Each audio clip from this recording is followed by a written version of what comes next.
오늘 말씀의 제목은 세례 요한의 증언이 되겠습니다. 19절부터 28절까지 세례 요한이 증언하는 장면이 나오고요. 29절부터 34절까지 어린 양을 보라라는 소제목으로 여러분 말씀을 같이 나누겠습니다. 유대인들이 예루살렘에서 제사장들, 레인들 요한에게 보내어 질문합니다. 네가 누구냐? 라고 하는 질문이에요. Who are you? 영어로 간단해요. 네가 누구냐? 이 말은 많은 뜻이 있어요. 너 누구길래 우리 허락도 안 받고 말씀을 전하느냐? 뭐 그런 얘기 뜻일 수도 있고, 너 누구기에 허락도 안 받고 세례를 베푸느냐? 뭐 이런 뜻일 수도 있고, 하여튼 질문을 던졌어요. 왜냐하면 제사장들, 레인들은 하나님의 그 직책을, 제사장 직책과 레위 직책은 모세 때부터 율례로 세워졌죠. 출애굽기에 나오잖아요. 세워져 가지고 쭉 내려온 건데 그렇게 그런 직책 비슷한 걸 이제 수행하는 거는 자기들 권한인데, 너 그런 권한 어디 있어? 받았냐? 그런 얘기죠. 너 완장 찼어? 그 얘기. 완장 찼어? 그 얘기. 하다못해 그런 권한을 받은 사람은 할 수 있는데 했다, 그 얘기죠. 요한은 그에 대해서 그들하고 말다툼하려고 하는 것이 아니라 요한은 그들에게 대답을 합니다. 대답 가운데 요한의 증언이 나와요. 첫 번째, 나는 그리스도가 아닙니다. 20절 보세요. 너는 엘리야냐? 아닙니다. 네가 그 선지자냐? 그 선지자가 누구냐 하면 창세기에 예언된 것도 있지만은 신명기 18장 15절 18절에 보면 그 예언된 선지자가 오리라 그래요. 그래서 네가 그 선지자냐? 그거예요. 그런데 그 사람도 아닙니다. 그렇게 아니라 할 수 있는 진심, 용기가 세례 요한에 있어요. 여러분, 아니라 할 때 아니라 하는데, 아니라 할 때 분위기상 사투리 좀 쓰면 기다가 돼버린 경우가 있어요. 아니라 할 때 아니라고 해야 되는데 어쩌다 보면 그 사람이 되는 경우가 있어요. 참 황당한 경우가 있어요. 예를 들면 네가 저 사람 여자친구냐? 만약 어떤 남자가 그랬단 말이죠. 아니라요. 아니라 그래야 되는데 쑥스러워서 말을 잘 못하는 사람이 가만히 있으면 어떻게 될까요? 여자친구 돼버리죠. 그런 거예요. 그런 때 있는데 그 사람은 용기를 내서 저 아닙니다. 나는 아니다 라고 얘기하는 거예요. 여러분, 아니다 할 때 우리 광고 카피라이터도 나왔는데, 아니라 하는 걸 아니라 할 수 있고 맞다 하는 걸 맞다고 할 수 있는 것도 엄청난 용기임을 알 수가 있어요. 그리스도인은 이런 진정한 용기가 어디서 나오느냐? 주님이 주신 거룩한 영에 감동될 때 이런 용기가 날 줄 믿습니다. 그것을 우리는 성령이라고 그러죠. 성령. 옛날에는 이제 성령 충만 단어를 쓰고 성령이 있다 없다 이런 걸 얘기를 했어요. 근데 요즘은 성령 하나님의 존재를 우리는 믿기 때문에 뭐라고 하느냐? 성령님은 계시다고 해요. 물건은 있다 없다. 이건 시계라고 보이네요. 시계가 있다 없다 하는데 시계 보고 시계님이 계십니다 이러진 않잖아요. 사람에 대해 쓸 수 있는 용어가 있고, 근데 인격체이기 때문에 성령, 우리가 여러분과 제가 이해할 수 있는 한계가 있기 때문에 얘기 드리면 인격체가 있는 존재로 우리 이해를 해야 돼요. 그래서 성령님은 계시다. 계신 이 성령님께서 감동을 요한에게 주었기 때문에 사실은 용기를 낼 수 있는 장면이 있고 말할 때 말할 수 있는 게 있는 거예요. 저와 여러분은 진정한 그리스도인이 되려고 그러면 나는 그리스도가 아니라고 말할 수 있어요. 여러분 그리스도인? 아니죠. 그리스도인은 맞습니다. 그리스도를 따라 살려고 하는 삶을 추구하니까. 그러나 그리스도가 아니에요. 여러분이 예수님이 될 수도 없고요. 그죠? 내가 예수다 하고 말하는 사람이 우리나라에도 많다 그랬죠? 제가 만나면 꿀박 한 대씩 때려야 돼요. 거짓말이고 사기꾼이에요. 어디 동참할 데가 없어서 예수님 이름 팔아가지고 동참하려고 그래요.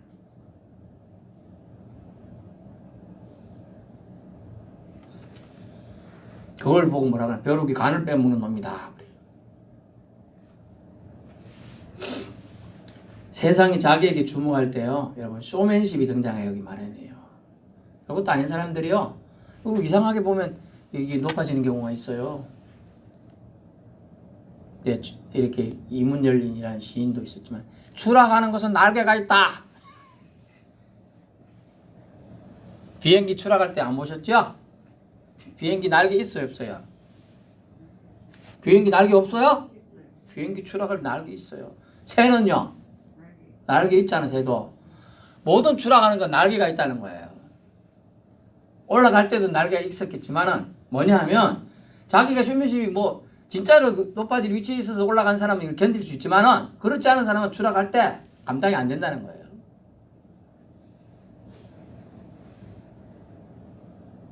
가끔 로또 당첨돼가지고 아주 TV 이슈된 사람, 뭐 우리나라는 뭐 단위가 그렇게 안 씁니다. 외국 같으면 한 300억, 400억 된답니다. 더 되는 경우도 있고요. 로또 1등 당첨이. 옛날은 자 준비하고 쏘세요. 틱! 주택복권 할 때 못 봤어요? 화살 쏘잖아요, 화살. 그 다음에 동그란 공 그러 나오잖아요. 27번 그래 당첨된 사람들이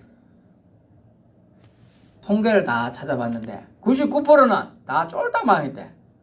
우리 생각하면 몇백 받았으면 이자만 넣어놔도 잘 살 것 같은데 얘가 아이고 친구 자네 일확천금 얻었다니 나 좀 돈 좀 빌려주게, 돈 주게 이러다가 아니 이 멋진 사업체가 있습니다, 또 투자 좀 하십시오. 다 망해버리는 거예요. 그냥 사기꾼들은요 그렇게 새치혀로 얼마나 사람을 현혹시키는지 몰라요.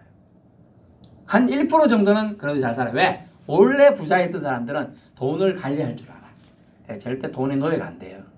돈의 노예가 쉽게 되는 거예요. 사람은 돈만 좀 있으면 이렇게 제가 키가 이만큼 높아지는데 돈 없으면 이렇게 돼버리죠. 돈의 노예가 되면 그래야 되는 거예요. 그래서 네가 그리스도야 할 때 내가 그리스도라고 할 수 있어요. 왜냐하면 잘 들어보세요.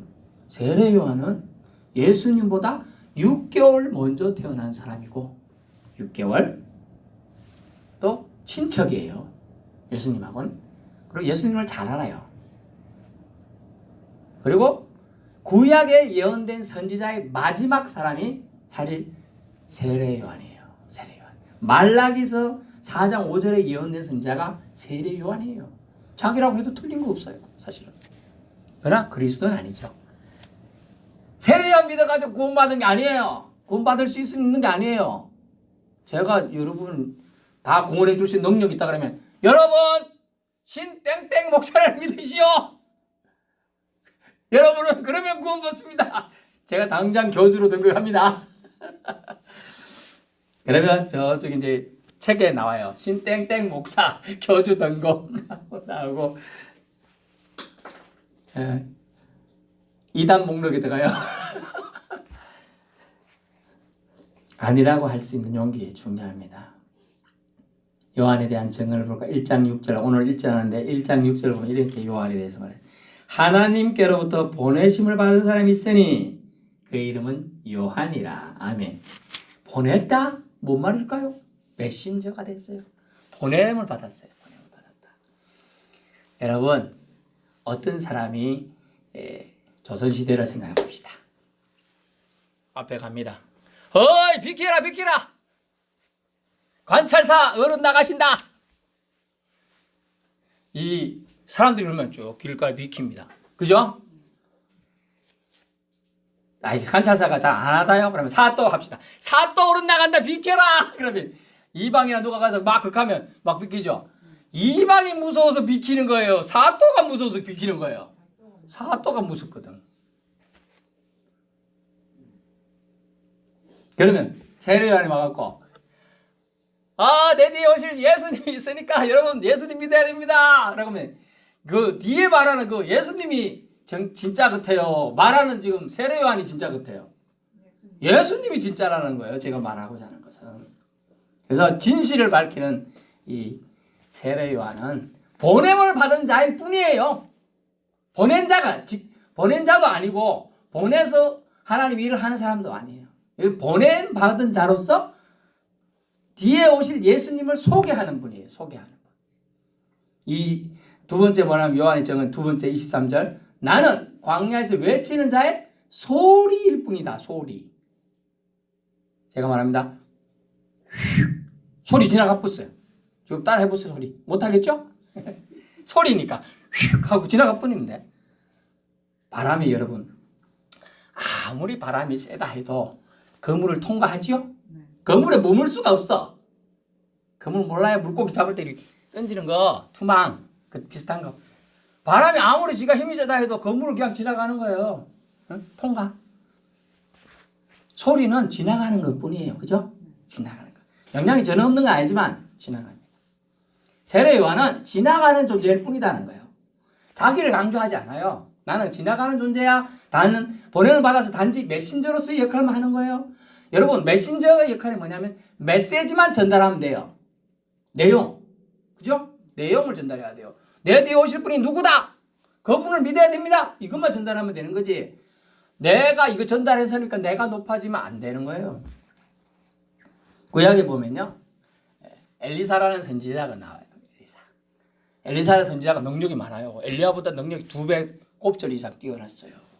그래서 뭐 좀 아픈 사람 있으면 이거 하나 갖다 가서 얹어주면 다 낫고 뭐 이런 식이에요. 죽은 사람도 살리고 그런 능력이 나타났어요. 그래가지고 이게 그 따라다니던 종이 보고 게하시라는 종이 보고 와 나도 좀 해보고 싶다. 근데 안 되죠. 자기가 그런 행시 하려고 해도 안 되는 거예요. 여러분 광야에서 외치는 자의 소리라고 자기 자신을 분명하게 알고 있고 자기 자신을 전달하는 거예요. 그러면서 그거는 뭐라고 말하느냐. 자기는 주의 길을 주님의 길을 주님이 걸어가실 길을 곧게 할 자다. 즉 다른 말로 주님의 길을 준비할 자로 보냄을 받았을 뿐입니다. 이렇게 겸손하게 말한 거죠. 주의 길을 미리 준비시킬 자로 자기는 왔음을 말합니다. 준비시키는 거예요. 여러분 아멘의사 출토요 하고 누가 소리쳐요? 아멘의사 소리쳐요? 아니요. 절다고들이 소리쳐요. 그러면 그 아멘의사를 따라왔던 그 군사들이 막 나가서 나쁜 짓 하는 사람들 막 체포하고 그러잖아요. 아멘의사 박문수 얘기 때 보신 분도 있을 건데 그럴 거예요. 그런 얘기예요. 그만큼 그는 주님의 길을 미리 준비시키는 그런 역할을 위해서 이 땅에 왔다. 뭘 준비시키느냐? 심령을 준비시켜요. 회개를 촉구하는 거예요. 하나님을 잊고 살던 그 하나님을 다시 생각나게 만드는 거예요. 그것을 회개의 촉구라고 그래요. 그러면 뭘 해야 되느냐? 심령을 준비해야 돼요. 그것을 회개의 영이 들어간 사람은 이런 말이 들었을 때 당신 회개하시오. 지난날 잘못을 회개하시오. 하나님 잘못 믿은 거 회개하시오. 옆 사람한테 잘못한 거 회개하시오 할 때 어떤 사람은 막 찔려요. 내가 진짜 아무개한테 잘못했지. 내가 하나님 제대로 안 믿고 하나님한테 떡 3덩이 드린다 했고 안 드렸네. 생각나는 거예요.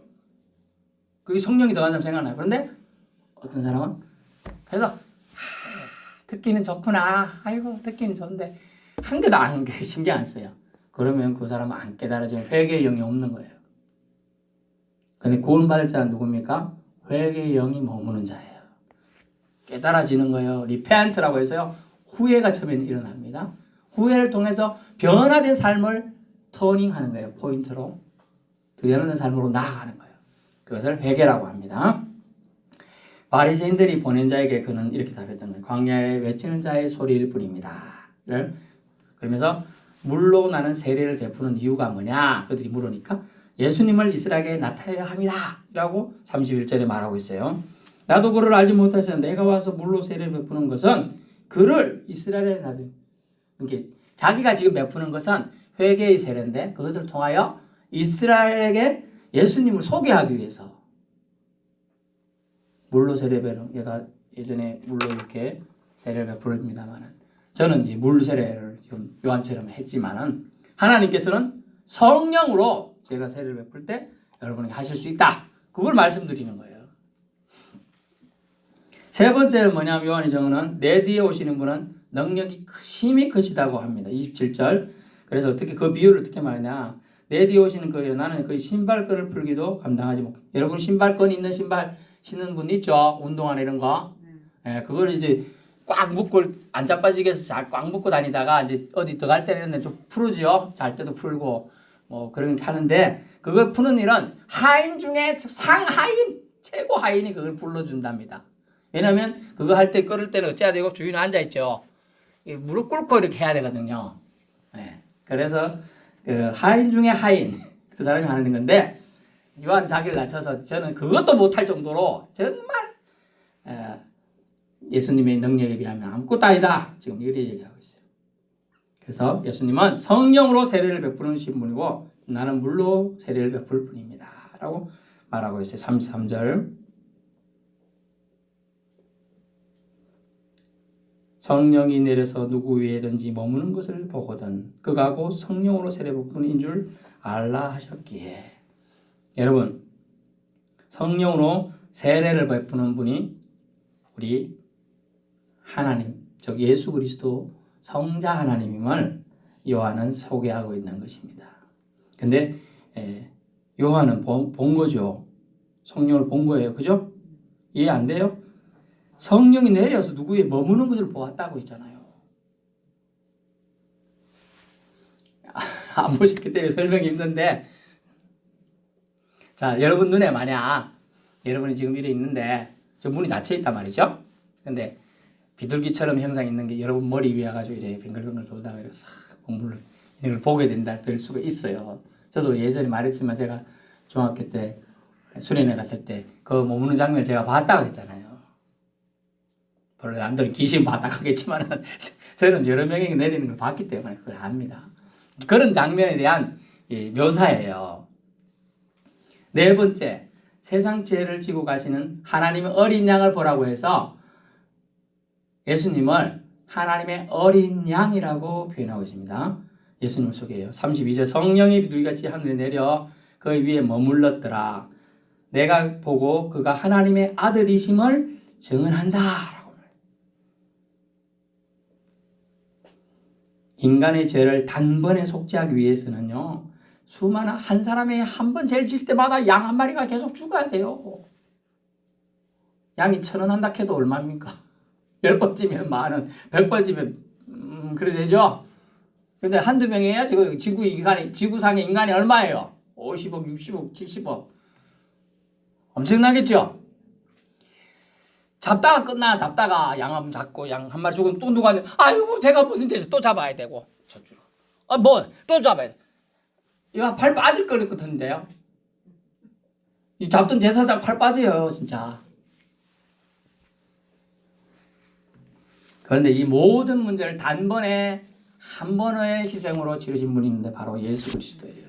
그래서 뭐라고 했습니까? 세상 죄가 있는데 사람들이 죄와 허물에 휘달리고 살고 있는데 그 죄를 지고 가는 어린 양을 보라. 양은 좀 튼튼해서 사람들이 장난으로 타고 놀 수도 있어요 사실은. 근데 어린 양은 약하잖아요. 여러분 양이 실제로 보신 분 몇 명 되시나 모르겠다. 양다리가 가늘거든요. 어린 양은. 이게 사람이 앉으면 동물들은 좀 이런 동물들은 이 주저앉아 버리면 다리가 꺾이고 좀 그렇습니다. 못 일라면 이제 죽는 거예요. 약하니까 다른 동물들 와서 해치거든요. 이제 그런 건데 어린 양을 이걸 지고 가는 거예요. 표현이 보시면 하나님께서는 자신의 아들 독생하신 예수님을 어린 양처럼 보신 거예요. 그런데도 희생을 치러야 되니까 얼마나 안타깝겠어요?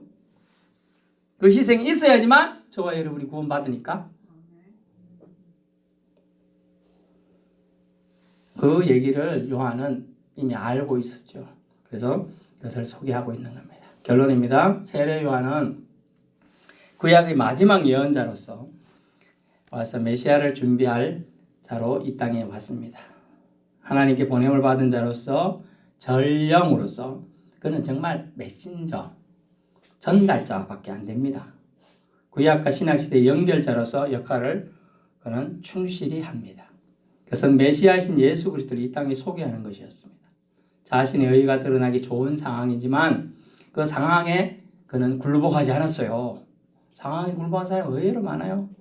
빌라도 굴복했죠. 그래서 사도신경 배울 때마다 빌라도가 등장해요.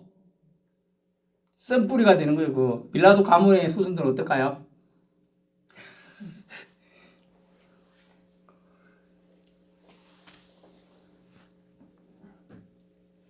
풀어줄 수 있었지만은 상황에 눌리다 보니까 뭐 안 풀어준 거거든. 또 빌라도의 와이프까지 와가지고 꿈자리 가서 뒤숭숭하니까 제발 저 사람 예수하고 상관하지 말고 예수 풀어주라 막 이래 버렸거든요.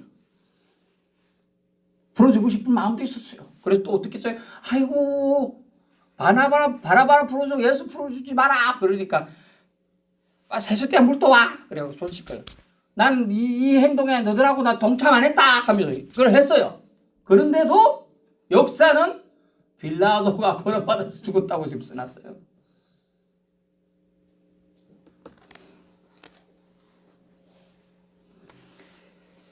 상황에 굴복하면 안 돼. 그리스도인은 세례 요한은 상황에 굴복하지 않고 상황상으로는 자기가 아주 높아지고 그럴 수 있는 상황인데 명예를 얻을 수 있는 상황인데 그러지 않았습니다.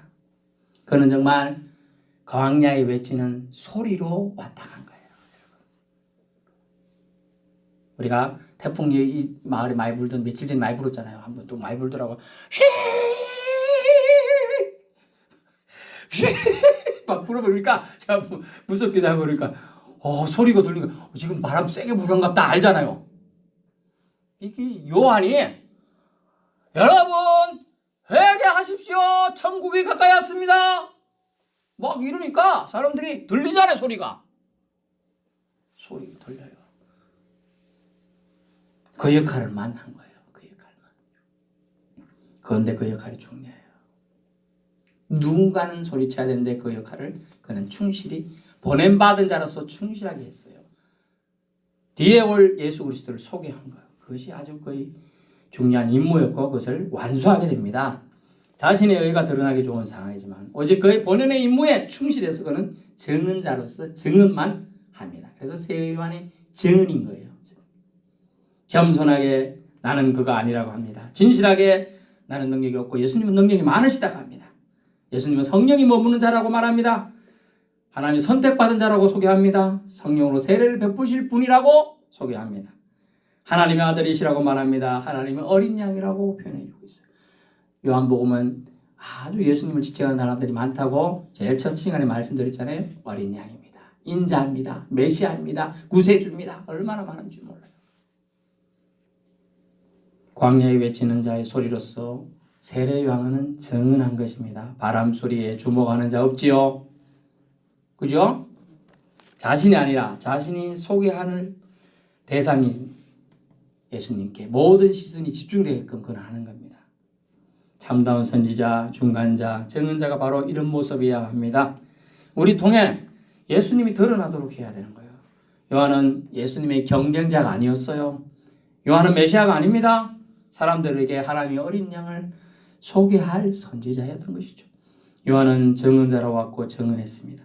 사람들 속에 여호와의 길, 주님의 길을 예비하도록 그는 광야에 외치는 자의 소리로 역할을 잘 수행하며 나아갔던 것입니다. 저와 여러분도 이런 역할 작지 않습니다. 그런데 겸손하게 받을 때 할 수 있습니다. 주님 안에서 세례 요한처럼 정말 사람들에게 내가 큰 의미가 안 되더라도 주님께서 나의 의미 있다 하면 의미 있는 존재가 될 거예요. 세상에서 나를 주목하지 않더라도 하나님 나를 주목하시면 저와 여러분을 주목하시면 여러분은 귀한 존재가 되는 것입니다. 천국에 들어갈 때 내가 널 안다. 이게 제일 중요한 거 아닙니까? 네. 이런 주님의 증언을 듣는 우리가 될 수 있기를 축원합니다.